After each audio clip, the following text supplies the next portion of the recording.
Power चलता रहेगा। जैसा कि अभी आदरणीय वर्मा जी ने बताया कि हमारे स्वर्गीय नेता चौधरी चरण सिंह जी आडंबर से दूर, छल प्रपंच दिखावा से दूर, उन्होंने देश की सर्वोच्च कुर्सी प्रधानमंत्री की कुर्सी तक पहुंचने का काम किया, लेकिन उनके अंदर दिखा महान विषय और महान बात यह है कि यहाँ के इस तपोभूमि के संस्थापक आदरणीय संत उत्साहदास जी के प्रयासों से आज इस तपोभूमि में जो ये फूल खिले हैं, इसके लिए मैं उनको कोटिशः धन्यवाद देकर के साधुवाद देना चाहता हूं कि उन्होंने महान कार्य का यह किया हुआ। दोस्तों, सबसे पहले बारे में जितना वर्णन कवियों ने किया है वो कब किया है, नहीं कर पाए हैं। कहा कवि पर कहा न जाना, कैसे संत की महिमा का बखान किया जाए, कोई कवि इसमें सक्षम नहीं हो सका। देखिए, मक्खन निज परिताप द्रवहि नवनीता, मक्खन जो है अपने अंदर जो ताप है, उसी के अंदर जो कष्ट है कि अनेक में सिकुड़ गए हैं, उस कष्ट के फलस्वरूप वो पिघल जाता है और फैल जाता है। लेकिन पर दुख द्रवहि संत सुपुनीता, और संत जो है वो आप सबके और दुख से दुखी होकर के द्रवित होता रहता है। ये संत की महानता है जो मक्खन से भी अधिक बड़ी महानता है। कोई कवि इसमें सक्षम नहीं हो सका कि संत की महिमा का वर्णन कर सके। दोस्तों, ये यहाँ पर मुख्य रूप से संत सम्मेलन है और विशेष रूप से कबीरदास जी के बारे में। दोस्तों, कबीर का जन्म इस धरती पर होना जाति सूचक किसी भी विषय को समाप्त कर देने जैसा है।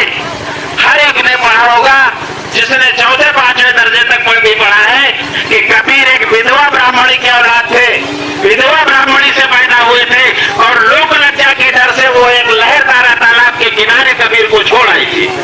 नीरू नामक जुड़ाहा उधर से गुजर रहा था, अपनी पत्नी के साथ उसने बच्चे के रोने की आवाज सुनी, बच्चे को उठा करके घर ले आया तो ब्राह्मण के यहाँ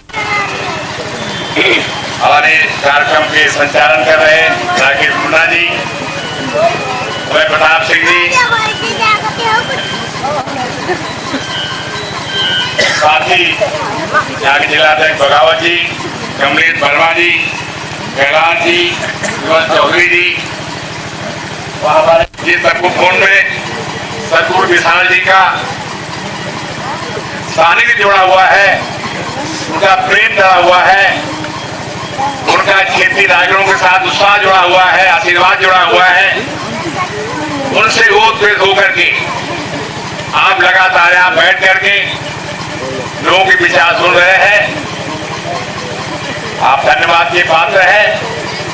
हमारे उत्साह जी ने जिस तरह से हमारे लोगों को यहाँ आमंत्रित करने का काम किया, ऐसी जगह में आने का मौका मिला जहाँ की तपोभूमि है, यहाँ के लोगों का लगाव है और यहाँ से लोग एक नया भाईचारा का संदेश लेकर के, एक नया संकल्प लेकर के, एक नया ज्ञान लेकर के, एक नया उत्साह लेकर के अपने अपने घरों को जाएंगे और आदत चाहे हिंदुस्तान हो चाहे हिंदुस्तान के बाहर हो। ये कुछ संत ऐसे हुए हैं जिनमें जात-पात नहीं रहा, धर्मवाद नहीं रहा, संप्रदायवाद नहीं रहा और चाहे हिंदू हो, चाहे मुस्लिम हो, चाहे सिख हो, चाहे ईसाई हो, किसी भी संप्रदाय इस यहाँ लेकर के बैठे हैं। इसको बढ़ाने में तन मन धन से सहयोग करेंगे, तभी आप महात्मा संघ के आदर्शों और उनकी आत्मा को शान मिलेगी और यहाँ के विशाल सदगुरु उनकी आत्मा की शान मिलेगी। एक संकल्प लेके जाएंगे, इसी उद्देश्य से आप हम आए थे। हम जिस गली कूचे में जाएंगे इसको बढ़ाने का काम करेंगे, इसको आगे जाने का लेके जाने का काम करेंगे। ये शब्दों के साथ मैं अपनी बात समाप्त करता हूँ। जय संत कबीर।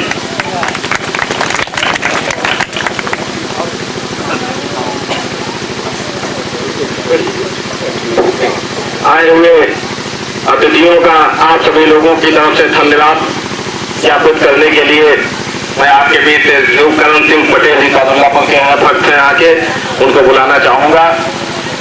वो आवे धन्यवाद दें और उसी के बाद इस सम्मेलन के समाप्ति की घोषणा हो जाएगी। मैं अपनी तरफ से, क्योंकि आज एक मौका मिला है आपके बीच में आने का, एक प्रश्न छोड़ के जा रहा हूँ। और भविष्य जब रूप की लाज बचा न सके, किस धर्म की लाज बचाइएगा? जब आग का पानी सूख गया, किस घाट पे आप नहाइएगा? किस घाट पे आप नहाइएगा? अगर इस प्रश्न का उत्तर मिल गया तो मैं समझता हूँ आदरणीय ज्ञानदास साहब जी ने जो कहा है कि आदमी से आदमिकता जो खोती जा रही है, हो सकता है उसको हम लोग पालें। धन्यवाद देने के लिए आपके बीच में शिवकरण सिंह पटेल जी, और उसके बाद इस सभा के समापन की घोषणा होगी। सभा की अध्यक्षता कर रहे संत उत्साहदास जी, संत निष्ठादास जी तथा माताएं, बहनों और भाइयों, बच्चों, आज की इस तपोभूमि पर आए हुए मुख्य अतिथि के रूप में रामाश्रय वर्मा पुराने साथियों का इस तपोभूमि पर स्वागत और अभिनंदन करता हूँ।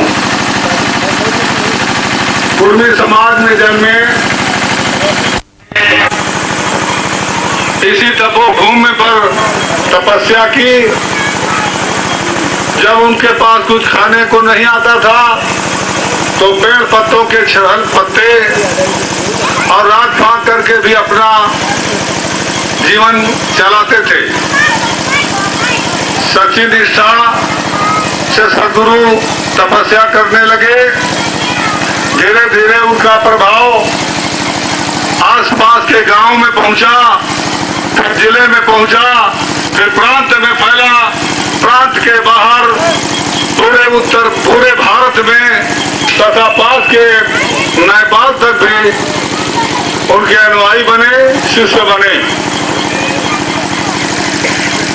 सदगुरु विशाल देव ने कबीर साहब का जो कारवां था उसको आगे बढ़ाने का काम संत श्री उत्साहदास जी, निष्ठादास जी तथा और संत समाज जो हमारे पुराने साहब के शिष्य हैं, बैठे हुए हैं, वो लोग उसी मिशन को आगे बढ़ा रहे हैं, भाईचारे का संदेश दे रहे हैं।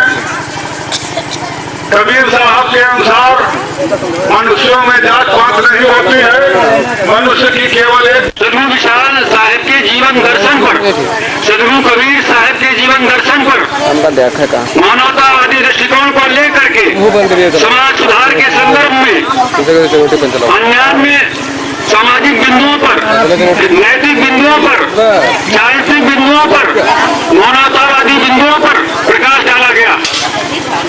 हम विशेष न कह करके समारोह को समापन की ओर ले जा रहे हैं।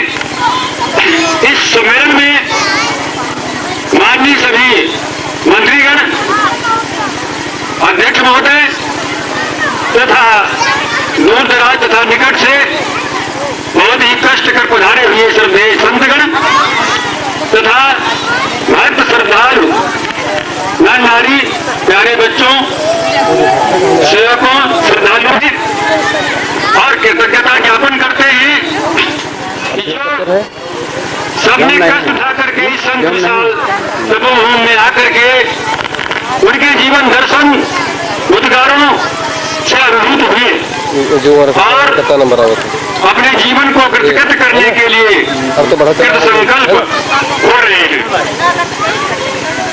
ऐसे हम इस कार्यक्रम को समापन कर रहे हैं, इसको वहीं पर डाल देंगे। प्रस्तुत कार्यक्रम आ सकता है। संतुष्टि के लिए धन्यवाद है। त्रुटियों के लिए क्षमा भाव है, क्योंकि न भाषा भाव शैली है, न कविता सार गर्भित है, हृदय का प्रेम है जो सादर समर्पित है, क्योंकि तपोभूमि है।